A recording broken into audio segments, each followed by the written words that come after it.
This is the Free Spirits of L&D podcast, where we talk about life as a freelancer in the fascinating world of learning and development, and ask our guests all the questions you wanted to know but were maybe too afraid to ask. Yes, we even talk about how we get business and what we all charge.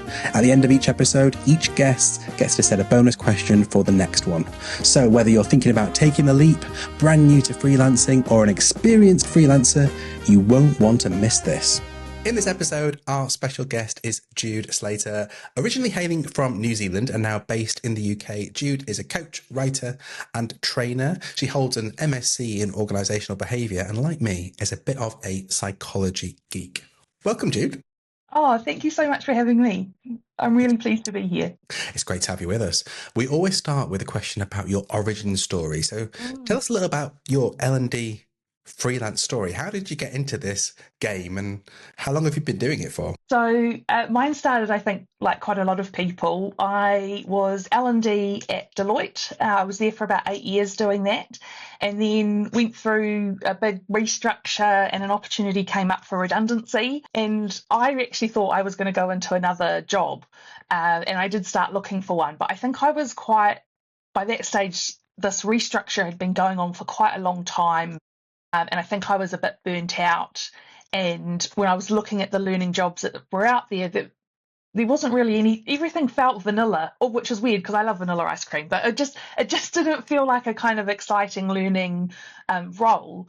And then one day, someone I used to coach when I was an internal coach at Deloitte but had moved on, got in contact with me and just asked if I did coaching outside of Deloitte. She thought I was still there, and my husband was like, yes, tell her yes. And so I said yes, and then kind of everything sort of started to grow from there. And you know, he was really a big support. His view was I'd wanted to do something like this. I'd kind of done a bit of coaching as a side hustle, and he just sort of said, you know, this is the time, it's come up, give it a go. If it doesn't work, you can always go back into the corporate life. What was it like saying yes to that first one? Oh gosh, it was so a mix of everything. It was exciting, it was terrifying.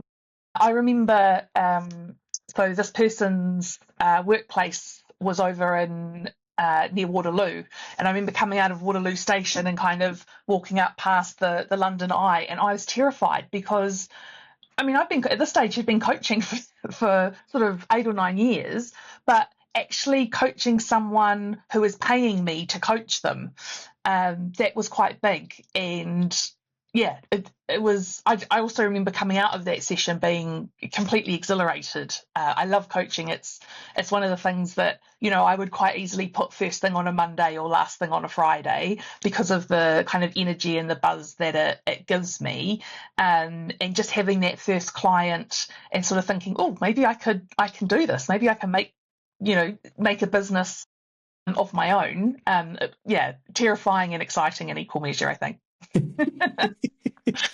We don't like to dwell on the negatives, but can you think back to what sort of things were you terrified about? I think that maybe I wouldn't be able to offer enough value. That should get to the end of that first session and be a bit like, well, why have I just spent all this money on this? What am I getting for this? And actually, it wasn't the first time I'd been paid for coaching, because I had done a little bit of coaching on the side of working at Deloitte. I'd gotten permission to grow my own business, and had even my boss suggested doing a 9-day fortnight so that I had a day a fortnight that I could devote to that. But I think it's just that thing of when you're in an organisation and you're coaching or you're training, you know, there is still a performance aspect, but I suppose there's not someone's going to ask. I think when you start adding actual money into it, for me anyway, that's where it starts to become a bit more terrifying, because someone is physically giving their cash to me and I want them to feel like they're getting the value from that. And I know that can impact sometimes the way I work, and it's something I've got to be aware of, because then I start being really invested in what this outcome is going to be, and I can feel myself pushing a little bit, especially in a coaching session, when actually if I can just let go and relax and trust the process, that's actually the sessions that go the best, and where the most value comes from is when I'm not worried about the value at all. Yeah, it's a really tricky one, isn't it, with coaching? I can really resonate with that challenge, by the way. I'm nodding away as you're talking because I'm very much kind of outcome and output focused in general. And if I'm not careful, sometimes my coaching can be a bit pushy towards that way, about trying to push someone towards a resolution or an action or a takeaway, whatever that looks like. But I think based on whoever you're coaching, the action and the takeaway could be to go away and think about something really deeply, or it could be to go and have a conversation with someone, or it could be to go and read a book or watch a podcast, listen to a podcast or anything like that. And their perception of value and your perception of the value that they might want can be sometimes really separated, right? Absolutely. And, I think for me, just as you were talking there, it sort of reminds me one of my values is fairness. And so I think that's why I get so invested in this, is I don't want someone to walk away and think, well, that wasn't fair. I've given Jude this amount of money and I haven't really gotten the same value back. But actually, the power of something like coaching is that you are having this completely different conversation with someone who is very focused on you and, isn't there to tell you what to do, because you've got lots of people that do that already. And so, really for those people that I'm working with, I'm always reminded of a quote by Nancy Klein, which is, you matter profoundly and yet you don't matter at all. Might be the other way around, but just the act of being there and creating that space is what is creating that value. And also it's not all on me. We're two parties in that conversation. Yeah, I love that. It's also making me wonder about what happened next in that journey. So you talked about the first time you said yes to someone. Can you remember the first time you said no? Yes. So one of my clients, so it's someone who I used to work with at Deloitte. She was in HR, I was in learning and development, and she'd moved on to another organisation, asked me to come in and do some management training. And we were talking about the kind of thing she wanted. I'm trying to remember now what it was, but it just wasn't me. It wasn't the kind of stuff that I wanted to deliver. And so I told her that, and then I introduced her to somebody else who she did actually know, but had been out of contact with. It was someone that we used at Deloitte a lot for new manager training. And so she ended up bringing him in, and, he then ended up getting some work out of that. And I think he's still working with them. But I think for me, it was really nice to be able to have that opportunity to say, no, this isn't what I do. And subsequently, they now run a part of the Think Like a Coach program. We've co-developed and co-facilitated a feedback habit lab as well. And so we're now working on things that I really love to do. And I think in some ways, I think that came from the strength of me saying that no initially. Yeah. And her and I, we knew each other previously, so in some ways that made it harder to say no to her. But then actually doing that, I think it helped to reestablish that respect we had for each other as well. Yeah, I think it's one of those unique aspects of running a business as a freelancer in L&D, in that very often people will approach you because they want to work with you first and foremost. They love your approach and your energy and your vibe, and will often come to you with quite unusual requests. And then there's this weird dynamic that then can go on where you might feel, because you like them and you want to partner with them, that you might want to say yes to something that maybe is outside of your wheelhouse, because deep down you probably know you can learn it or figure it out along the way, rather than being able to sort of plant a boundary and say, this doesn't mean we have to stop working together, but I really can't do that for you.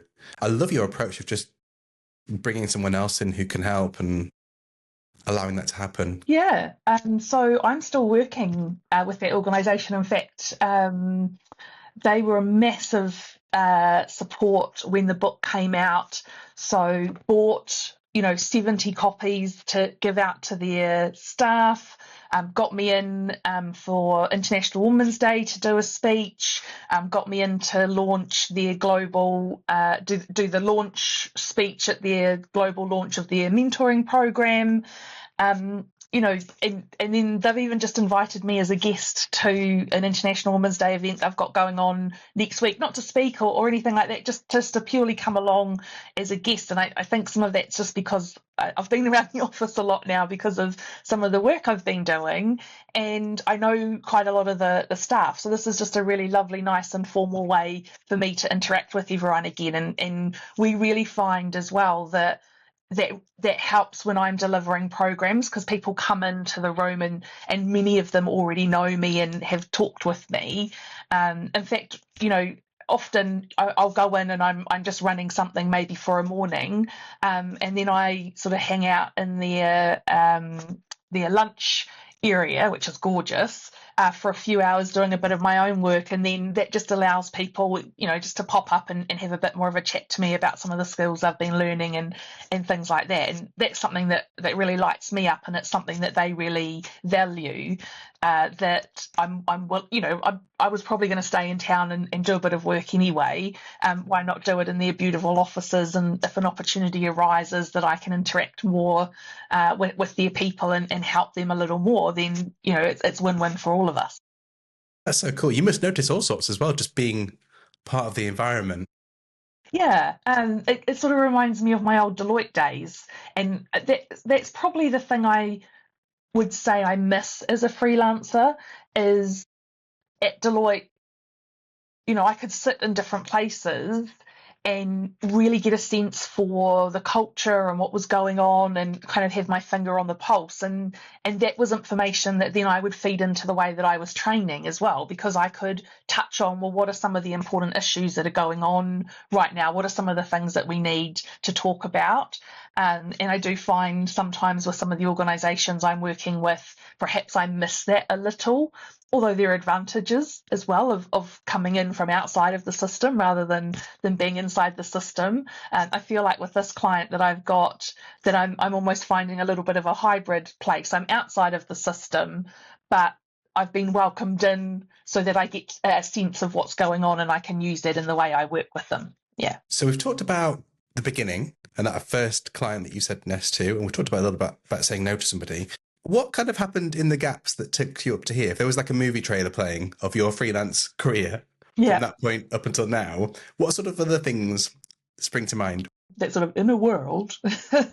So COVID hit, and I had just signed with a law firm to do some group coaching with their female partners. And I thought, we'd just gotten back from New Zealand as well, so I thought COVID hit, that's it, it's over. But my learning contact there just sent us all an email to say, well, we've all got to work from home now, so we're just going to move this online. Jude, are we using your link or mine? And I was just like, oh, brilliant. So that continued on, and actually that COVID year ended up being my biggest ever year. And I think what happened was, and something I noticed with some other freelancers I'm friends with, was some people were really quick to shift online, and others were resisting it. They felt that you couldn't give the same quality of learning and experience as if you're online. And I think, when I was at Deloitte, we used to have a facilitated development program where we trained people in the business to deliver learning. And part of that program, the first hour of it was a session that was online with me facilitating it. And then they'd have some actions they needed to do before they came to the in-person. So it didn't occur to me that you couldn't do it online. And so when people came my way and said, look, well, will you deliver this online? I just kept saying, yes, yeah, of course I will. And it was a learning curve by all means, but it's one that I think now as a freelancer, it gives me so much more flexibility. And for organisations, I think it's really great. There's one bank I work with that's got people across Europe, and the training sessions we do, this is pretty much the only opportunity where you would get people from different parts of the bank, not just different departments, but different geographical locations together. And some of these people know each other because they've kind of worked with each other, but to get them together in a group like this, I think can be really amazing. So I see that there's benefit for both in person and virtual. So I think that probably be the first big thing, building to this crescendo where I published the book, Think Like a Coach. And that published almost a year ago today, so 14th of March last year. So there was a lot of me working, doing associate work, doing some amazing stuff, jetting to Amsterdam sort of every few months, really getting into the writing the book and getting the ideas out. The book launched and it was amazing, great fanfare, and then everything dried up. No associate work. I hadn't put any effort really into my own business development. I had a couple of things ticking on, like that client that I was just talking about, and sort of another, but pretty much there was nothing there. And then that continued for a few months, and then in September I decided, look, I need to do something about this. So I joined a mentoring group, and really what I needed, I think, was that accountability and that support every week. What is it that I'm doing? Who can I suppose report back to, just to make sure that I'm keeping on top of all of those things. And what I really needed was a process to generate leads and to get out there and to develop business, because I really find it hard to pick up the phone or to email someone and say, oh, hey, do you want to catch up? Because there's that awkward feeling of, well, they know that I'm probably only contacting them to sell to them. And, it just feels so awkward, that whole thing. And I think now that bit is still awkward, but now I have a process that's enabling me to find the kind of people I want to work with. And instead of me waiting for them to come to me, I'm going out to them to bring them in, to talk with them. And then that's naturally leading on to things. So we're sort of at the dawn of a new horizon at the moment, where, it's quite apt that it's spring at the moment, because that's how it feels in my business.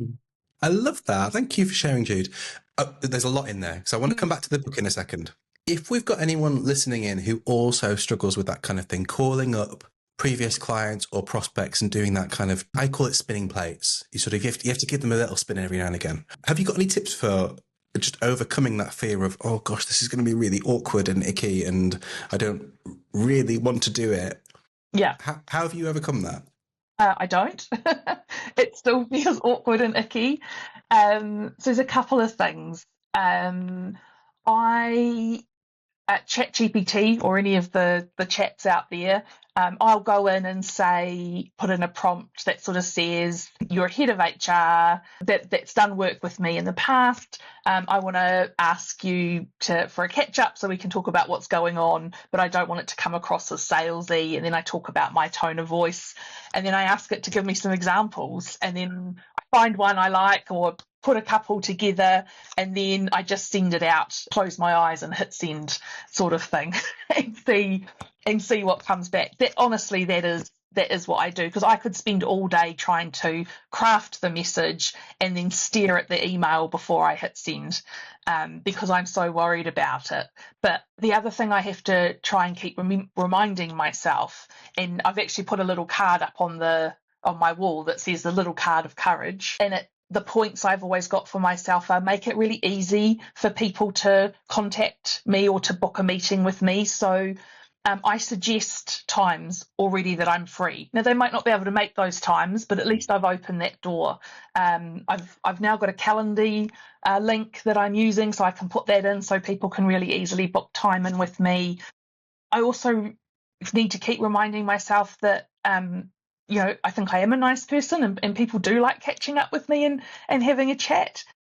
That they don't see it as, if anything, I'm probably underselling rather than over. I mean, it always gets to the end of the conversation and they sort of ask, oh, how can I help you? I'm just like, oh, I haven't prepared for this bit because I'm trying so hard not to sell. But as one person said to me, you're a business that you have to sell. Otherwise, you're going to end up in the situation I was in, where I didn't have a pipeline. There was a talk that I listened to with Marshall Goldsmith, who some people might know him as kind of one of the I don't know, greatest coaches in the world or something. I like him. He's got a lot of really sensible things to say. And someone asked him a question similar to this, and he asked them, do you think what you're offering to the world, your programs and your coaching, will make a meaningful difference? And that person was like, well, yes, of course. And he's like, well, then you have to get over yourself and go out there and tell people what you do. And that just keeps sticking in my mind. Yeah. Not that I can do it every day, but by no means. But I'm in business. If I want to stay in business, I've got to tell people what I do, and I believe what I'm doing is good. And one of the things I used to help a lot of people at Deloitte when I was coaching there with was, the sad fact is you can't just put your head down and work hard and hope that you're going to get noticed. Right? It's the same when you're employed in an organisation, and it's 1,000 times more when you're out there in business for yourself. Yeah. And I mentioned at the head of our conversation that we're both kind of massive psychology nerds. And one of the principles that's always stuck out for me when I was doing my degree was the idea of the recency effect. That most people, if you give them a list of things to remember, they won't remember any of the stuff in the middle. They'll remember the first thing that you told them, and remember the last thing you told them. And I think that's so true when it comes to kind of networking and maintaining your networks, and probably even more so in the learning and development industry, where it's all about kind of relationships and communities and connections. And if people haven't been in touch with you to ask about business and your services and what's going on for you, it's not their fault, because you've just not given them a reminder that you're there and available and able to help with X, Y, and Z problem. I think those little conversations, whether they're half an hour or 45-minute calls or whatever that looks like, they're so valuable, because all you're doing is moving even if there's no sales whatsoever in the call, you're kind of moving your business and your brand to the front of their consciousness, so that when something does come up, even if it's not in that particular business, they might recommend you to somebody else. And I think reframing it in that way can be super helpful. I love the Marshall Goldsmith idea, though, just going back to, do you believe in what you sell? He's a very gentle soul. And so when he said you've got to get over yourself, I was just like, oh, yeah. But actually he's right. And so it's something I keep in my mind. When I'm sitting there and it's been 20 minutes and I still haven't sent this thing, there's just a bit of me of, you've just got to get over yourself.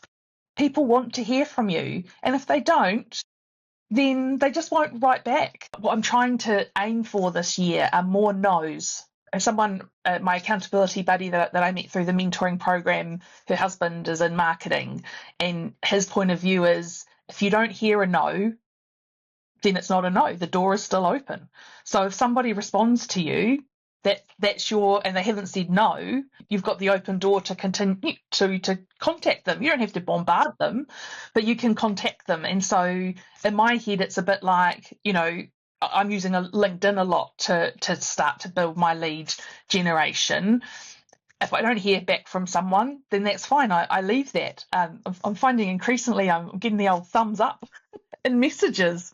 And so I'm just now using that as an open to say, appreciate it. Here's my website if you want to find out more, and here's a link to book some time with me if you want to chat. They haven't said no. I love that. Do you have any rules about how many not no's you'll get before you decide, okay, I'm just going to move on to someone else? I'm really not going to bother that person again. Or do you just keep on going if it's an open door? I suppose I'm just in the middle of this, so I haven't got where the limits are yet. I think informally in my head I have a bit of a rule, because I am a rule person, that if I've contacted someone in the last 30 days, within the last 30 days, I won't contact them again. So they might hear from me once a month. I'm sure there's some marketers out there going, no, they should hear from you. I don't know, lots more times. Actually, just as I'm talking this out loud, I've kind of got this rule, and it's with people that I don't know yet. So I've connected with them on LinkedIn and I've sent them a message. But as I'm thinking about this, my existing clients, like the ones I've actually done work with, some of them I wouldn't have talked to or contacted in months. And that seems ludicrous. They're the ones I probably need to be contacting every month. And the others can kind of wait for a bit more. I heard a tip recently came out of my mentoring group, which I'm going to try, which is perplexity.ai. It's another one of the chatbots, but it's more science focused and it gives you links and things. But you could just go in there and sort of talk about who your ideal client is and get it to come back with some recent research or articles or whatever that are relevant to a particular topic. And then you could email some of your clients and say, hey, I saw this and I thought of you. Now, okay, I know it's not quite exactly that match, but just as a way to stay in contact with people. Some of the ex-HR people that are in my mentoring group, a couple of them said, the clients, the externals they used to work with the most are the ones that would send these little things, and they quite liked that it was like, oh, they're thinking of me, and actually that could be interesting, and whether they read it or not. So it's something I'm going to bring in, and actually this conversation has just been helpful for me to re-trigger that what if once a month I just sat down and said, right, these are my clients that I've worked with in the past. What's something I could send them this month just to let them know I've been thinking about them? It's a wonderful tip. Thank you, Jude. I'm going to do that too. I think, and also Perplexity. Not many people know about Perplexity because everyone just goes automatically to ChatGPT. But like the big three are probably ChatGPT, Claude, and then Perplexity. But absolutely, I would totally go with what you said. It's much more kind of academic focused. If you're looking for crafting or curating lots and lots of research together that's real and hasn't been made up, unlike ChatGPT, it will do a pretty good job of doing that. It's also really good if you ask it what it knows about you, and then you start to see, where is your name out there in the big wide internet? Ooh, I'm going to try that as well. Can we just walk back to the book? Because I really definitely wanted to ask you about this, especially as it's coming up to the, around the anniversary time. I know a lot of people do lots of different types of activities that will help reinforce their brand, whether they've got like a YouTube channel or whether they're really active on Instagram or they have a blog. A lot of people have an aim and an objective to write a book and never often get round to it. What's been your experience of the book as a way to reinforce your business? How's that been for you? For me, I think the biggest benefit is it really helped me clarify my niche. And if there's any mistake that I definitely wish I hadn't have made, it was resisting finding a really clear niche and niching down. Because you'll know as a coach or a trainer, you can work for pretty much everybody. There's something you'll be able to do with them, but you can't market to everybody. And it's scary. It is scary niching down because, I was talking to someone yesterday in my group and, they help. It started off a massive sentence, but, helping mid and senior level leaders in education. And I stopped her and I said, which one, mid or senior? You got to pick. And she's like, do I have to? And I said, yeah. I said, picking one doesn't knock out the others, but it will make your message so much clearer. And the thing I think actually was two things were the turning point for me on this. One was started working with a financial advisor, and actually all of his marketing says that he works with people sort of over 55. I'm not there yet, but I just loved all of his messaging and the way that he approaches financial planning and all of those things. And we're now a client of his, but none of his messaging specifically talks to people in my age bracket. But he didn't lock me out, right? I didn't call up, I still called up even though it said the 55 piece. And I think the other one for me was I was speaking to someone else who had written a book. And she said, look, you're doing all the right activities. The only difference between the two of us is that I've got more followers on LinkedIn than you. That made me realize that actually I had gotten a clear niche and I just needed more people to know what it was. So the book really helped with that. My thing, really simply, is that I coach managers and I teach managers to coach their teams. And I've got lots of other flowery and lovely sort of language around that. But at its essence, that's what I do. And my sweet spot is professional services firms because I started out as an auditor with them. So I've been client side, I've been internal, I know what it's like. And so that also helps me when I'm writing my marketing messages and the things that I'm posting on LinkedIn because I'm talking to those people. But if I think about who am I working with, a client that I've got the provisional yes, it just needs the sign off. They're an environmental company. They're not a professional service, and yet they've still come my way. So it's really reinforced for me that your niche doesn't cut people out, it invites people in. I have to pause there because there's so much in there. That's amazing. Thank you so much for that. That was incredible. Tons and tons of little gems in what you've just shared. Somebody who's thinking about writing a book that supports their business, what would your advice be for them? I think the biggest help for me was I was working with some book coaches, and they had a program that they took me through. So part of it was an online program that helped me map out what my book was about. They called it the blueprint, because previous to meeting them, I think I had given it a go, and I had a few weird documents which I must have deleted later on. But what they did was they took me back and really took me through a structured process to help me to understand, lots of things in terms of who's my audience, what are they going to get out of this, what would cause them to pick up the book, why am I writing the book, what am I trying to get out of this, what are my key messages going to be. And that was a process I sort of went through over a couple of days, but that blueprint became so important because it helped me work out the structure for the book. It helped me every time I got stuck in the book and what it was that I was doing or trying to achieve, or whether something should be in or out. I'd just go back to the blueprint. And it's funny, you'd think the blueprint would keep changing, but it doesn't really, because it's sort of, when you're writing that, you're really dreaming about the what it is you want this book to be in the world. It's a bit like, I suppose, a coaching session where you think about, what's that end goal, and you get really clear on that. And often the goal itself doesn't change, but maybe the way you get there and what it looks like when you get there might be different. But that blueprint, then later when the book was written, I used it to help with my marketing. I used it to help me write, the blurb on the back of it. It became so helpful for so many things. And also, in some ways, I think helped me work out where my niche was sitting as well. I think writing might feel like a really solitary activity.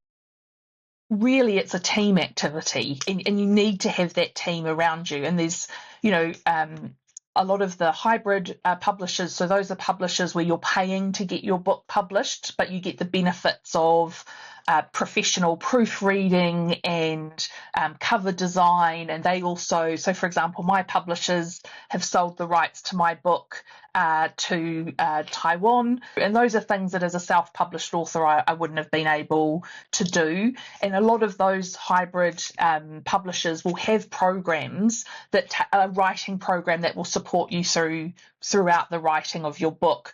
There's also other initiatives out there where there's writing retreats or writers groups. Just having somewhere where you can come and talk to other people and get help untangling your ideas, I think can be really helpful and really give you that motivation to keep going as well. I mean, of all the people I've talked to that have written a book, nobody sat there and just did it all on their own. They all had somewhere else that they were going to get help and advice. Yeah, thank you. Tons of tips there for anyone thinking. I think the short answer is do it. Do it. if you think you've got a book in you, go for it.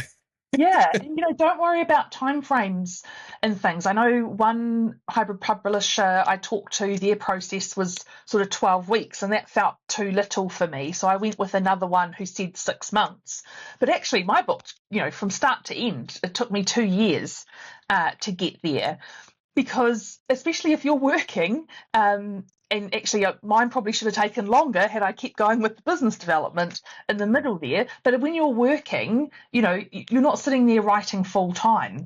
And your ideas also are evolving, especially if you're writing a nonfiction book. I was testing a lot of my ideas out in some of the workshops that I was running, and then that would change the way and inform what it was that I was writing in the book. So I think do a little research, see what support might be out there, and then just do it, because it can be a really amazing experience. And if nothing else, just the clarity you get about the thing that you're passionate about and who it is that you want to be serving with your business, it just really gives you this amazing sense of energy and purpose as to what it is you want to keep doing. Superb. Thanks, Jude. I'm going to ask you a question which came from our previous guest, which was Dr. Alaina Szlachta. She didn't know it would be you, but it is you. so it could only be you who answers this one. And she had a really tactical question about how do you convert leads? She was asking, how do you think about conversion of leads? And what have you found that works well in terms of activities that help convert leads into sales? So we've talked about that kind of spinning plates aspect of calling people and emailing people, but is there anything else that you think might go into answering that question? This is something I've been doing a lot of work on the last few months and thinking a lot about. And it's probably the thing I struggle with. One thing I'm doing, so with the Think Like a Coach program, for example, drawing on my experience of being internal L&D, I know that I wouldn't have used a new trainer unless I had gotten a recommendation or had an experience of them. Yeah, it'd be rare for me to really jump in and try someone completely new. So I run taster sessions. Initially, I was running them every month, but I realised that was too much because it does take quite a lot of effort to put all the marketing and promotion out there to get people in. And my virtual assistant suggested that we just do one for March and not do another one for another quarter. And then we can kind of use the FOMO element of getting people in. So I've locked it so there's only 15 people, although I've actually set the number of registrations a bit higher because you always know there'll be people that won't show up on the day. So I've built that in, and I've made it really clear that this is the last one for the quarter. And I've actually got my maximum of 15 people already. I'm up to 18, but I've still left 2 more spaces free, knowing that there's going to be some dropouts. And that program's not till next week, and I'd already pretty much sold out last week. And then that taster, what I'm trying to do with it, and I got some really lovely feedback from someone, which is it's not a big sales push. I do a short piece up front talking about the Think Like a Coach program and how it works and how it's structured. And then I teach everybody the coaching 2-step, which is the foundational model that underpins all of that. And I get them to actually give it a go. And then we debrief and I answer any questions afterwards. And then I contact everybody that attended and send them a link to invite them onto a discovery call with me to talk about how this might work in their organisation. And I also make sure that as a condition of signing up to join the program that you've given permission to join my mailing list. So all of those people will end up on there, so that even if they don't come to a discovery call, they're definitely going to hear from me in a every week or so. And I can't tell you what the success rate of that is yet because I don't entirely know. I have had there are some people I'm still in talks with as a result of them having come to the discovery call. The other thing I find is where I am meeting people and talking to them, one of the things I do is I invite them to that call so that they've got a chance to see me in action and get a sense of what I might be like. And then when someone can tell me the secret of the actual conversion, that would be great. But on that, one of the things I've done through my mentoring program is I've been practicing those calls. So I know everyone hates role play, it feels uncomfortable, all of that kind of thing. But I cannot thank the people that have done these role plays with me enough so that I could have that initial conversation and get the bad one. It's a bit like, I know pancake day's coming up. The first pancake's never good. You got to just do it and get rid of it. Yeah. That's what these role plays are like for me, and I learn so much from them that then when I go in and I'm really talking to my client, I feel clearer, I feel more confident about what I'm saying and what I'm doing. So that those are the strategies I'm using at the moment. Yeah, that's super cool. It's rare for us to think about businesses in this way now, but I think so much that whatever kind of business you have, it is still a bit like a shop, and unless you walk into a shop, or better still, there's actually someone standing outside saying, have you seen what we've got going on in here? Do you want to try some?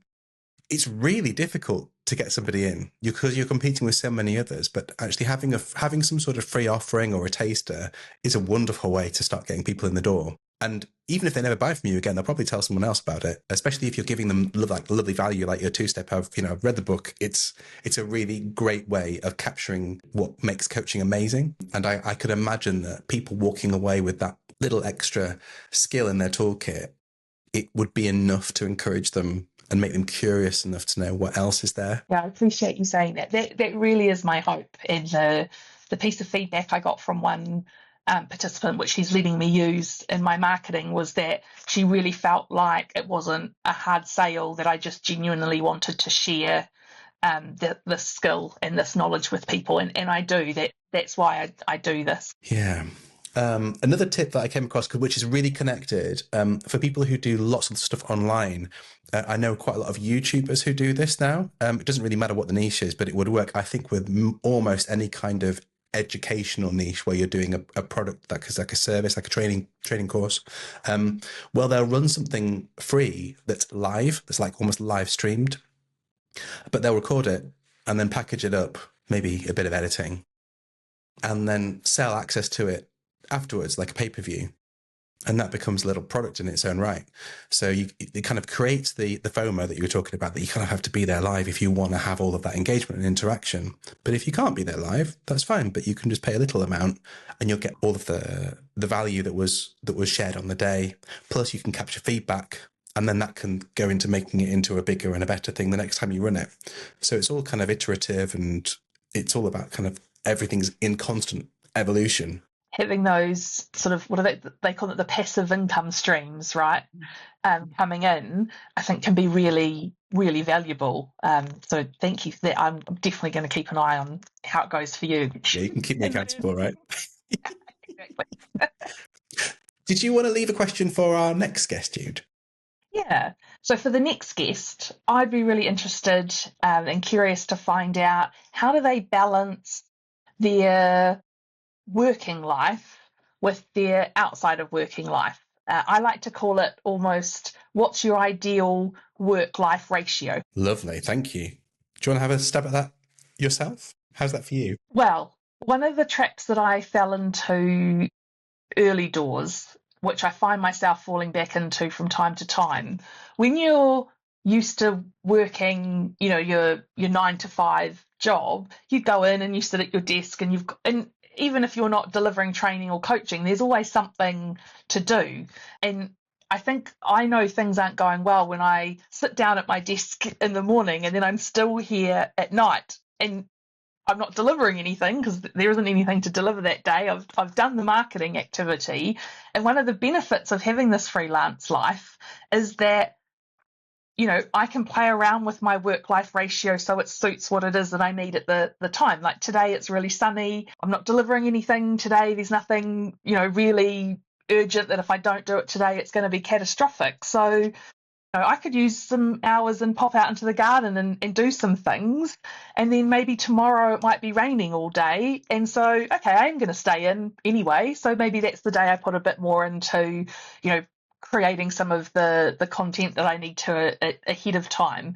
And so I find what I would like to be doing more is just playing with that ratio. I think in terms of what I need to keep myself interested in, and full of energy, is probably maybe 60 to 70% of my time is doing fun work stuff, and then the other 40 to 30% is me really being able to enjoy the spaciousness that I now have in my days. Yeah, it's a really great coaching question about designing your life and what do all the different ratios need to look like. And I'd also add to that, how do you communicate that to the people around you? So I'm relatively early in my freelance journey, so I'm about 2.5 years in now. And even now, I still have kind of unusual conversations with my wife where she's going, are you working now? I'll be sat in the kitchen on my laptop. And I'll say, yeah, I am. She says, oh, sorry, I just assumed you were faffing around. Because I have been known to faff. But it's that thing of, how do you broadcast when you're in those different spaces to the people who are in your life? Especially if you're both working from home and one is working for an organisation and you're not. Yeah, I often feel, my husband actually doesn't care, but I often feel guilty that he's working and I'm in the garden. But he's working because it's work time. I'm in the garden because I've done everything I need to do right now. I can resonate with that. I have to be careful about how much I share about what I get up to when I have done everything for the day and it's just enough, and I can maybe go meet a friend for coffee or or go for a long walk. And while that's happening inside of traditional office hours or work hours, that can be a difficult thing to communicate. Exactly. Okay, so we're going to move on to the question that we ask all of our guests, Jude, which is, what do you charge? I tend to charge package rates rather than per hour. So just to give a bit of a sense, you think like a coach foundation program, that's 2 2-hour sessions for up to 12 people, and that starts at 3,750. I say starts because I tend to charge a little more for in-person than for virtual to help, because a lot of the work I'm doing, it's not that I'm going in and training for a whole day. But most of my clients are finding they can't get their people out for that amount of time. So sort of your 2-hour, 90-minute 2 hours is what you see the most. So if I'm coming in person for that, I'll increase that rate by maybe 20% just to take into account I've got to travel there and back. And if I'm doing that, well, there's not really much else other work that I can do. And then if we're talking about coaching, then for a package of 60-minute sessions with a corporate client, for that, I charge somewhere starting from 3,500, and then I discount that by about 30% for maybe a charity client, and then 50% for someone who's self-funding. Super duper. And how did you arrive at those rates? Oh, gosh. I tinker with them all the time. My starting point was what we used to pay the externals we used at Deloitte. Good, yeah. What I did was I sort of thought, well, I'm new out, but I've got some skills here, but I still priced myself at the lower end. And even looking at these rates, I'm still pricing myself at the lower end 6 years on. So I am looking at how I shift that up a bit, but it's hard to do that when you don't have a lot of work coming in at the moment, and you're almost thinking, oh, I'm going to slash them down just so I get something. So I'm trying to hold firm with these, and saying that it's not that there's no room for negotiation. I negotiated with the client I had yesterday and ended up reducing the fee by just under 20%. But it's an organisation I really want to work with, and to have some work is great as well. And I don't think it's undermining the integrity of what I'm doing. What I tend to do, rather than always reducing, say, the whole package rate, is what I might do is say, what is it that we can de-scope or take down?